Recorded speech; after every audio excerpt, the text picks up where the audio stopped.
మరి వీళ్ళ మీద వరకు పెట్రోల్ బంకు యజమానుల మీద నిందలేయడం ఇది మంచి పద్ధతి కాదు.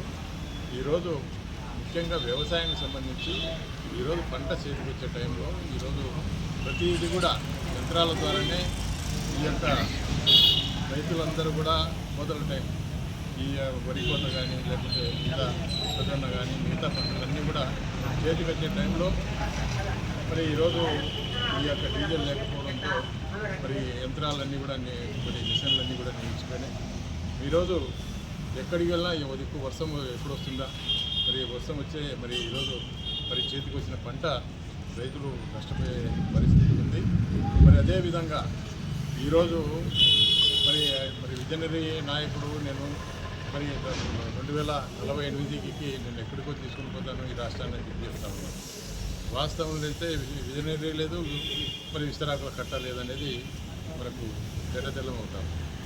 ఎందుకంటే గతంలో జగన్మోహన్ రెడ్డి గారు ముఖ్యమంత్రిగా ఉన్నప్పుడు ఏదైనా కరోనా టైంలో ఏ విధంగా మరి కరోనాని ఎదుర్కొన్నాడు, మరి ఆ రోజుల్లో మరి ఎంతమంది మరి ప్రతి వ్యక్తికి కూడా అసలు మనిషి చూడాలంటే కూడా భయపడే పరిస్థితుల్లో కూడా మరి ఎంతో చాకచక్యంగా ఈ యొక్క రాష్ట్రాన్ని ఎక్కడ కూడా ప్రజలు ఇబ్బంది లేకుండా మరి అన్నీ కూడా చేయడం జరిగింది.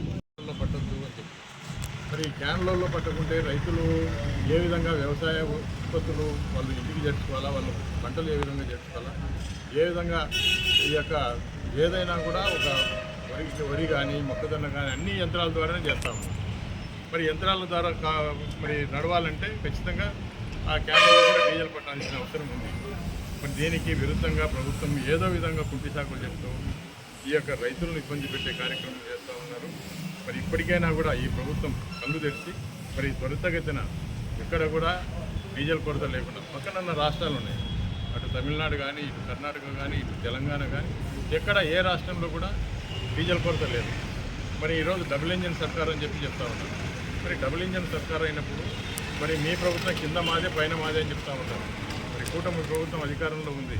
మరి పైన ప్రధానమంత్రి గారితోనూ సంబంధిత మంత్రితో కూడా మాట్లాడి మరి ఇక్కడ డీజిల్ కొరత కానీ పెట్రోల్ కొరత లేకుండా చేయవలసిన బాధ్యత తెలుగుదేశం పార్టీ ప్రభుత్వం మీద ఉంది. మరి అదేవిధంగా పవన్ కళ్యాణ్ గారు ప్రశ్నిస్తారని చెప్పి చెప్పిన ఆ నాయకుడు ఎక్కడో హాస్పిటల్లో ఆయన ఉన్నాడు, ఎవరు ప్రశ్నించే వాళ్ళు లేరు. మరి అదేవిధంగా ఇప్పటికైనా మరి చంద్రబాబు నాయుడు గారు ప్రధానమంత్రి మోడీ గారితో మాట్లాడి ఖచ్చితంగా ఈ సమస్యను ఖచ్చితంగా శాశ్వతంగా పరిష్కారం చేసే విధంగా చర్యలు తీసుకోవాలా.